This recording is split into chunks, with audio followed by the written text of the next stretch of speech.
Ça, c'est une plume de pic. Et même de pic vert, parce qu'on voit là bien la partie verte. C'est très joli, hein. Et ça, c'est normal parce que derrière, il y a un arbre mort et les pics se régalent. En été, les pics, on les entend, on voit leurs plumes, mais on les voit peu parce qu'il y a beaucoup de feuilles aux arbres. En revanche, en hiver, on peut bien les observer. En hiver et aussi tout à fait à la fin de l'hiver, au début du printemps, quand ils tambourinent. Parce que les pics, ils ont une sale voix. Leurs appels amoureux, c'est pas un joli chant, c'est une espèce de roulement de tambour. Quand on parle de pic, en général, on dit pivert, mais ça n'existe pas le pivert. C'est le pic vert d'abord, et il y a plusieurs espèces en France. La plus commune, c'est le pic épêche.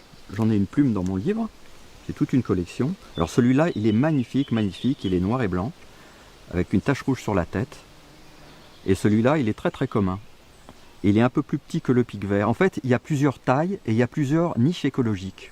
Le plus petit des pics, c'est le pic épêchette, qui est grand comme une mésange. Lui, il peut atteindre les petites brindilles sur lesquelles les autres ne vont pas. Un peu plus gros, il y a le pic épêche. Encore plus gros, il y a le pic vert, qui peut descendre au sol pour manger des fourmis, par exemple, avec sa longue langue gluante. Et le plus gros des plus gros, il est gros comme une corneille, tout noir, avec une calotte rouge, c'est le pic noir.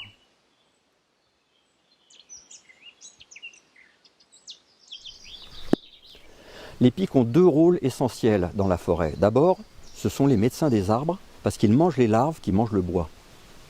Ensuite, ils construisent des abris pour toute une faune. Parce que les pics ont un bec très très très dur. Ils construisent des belles cavités qu'ils abandonnent une fois qu'ils ont niché. Et après, il y a toute une série de squatteurs, des mésanges, des chouettes, des citelles, des écureuils, etc. qui viennent habiter dans les trous des pics.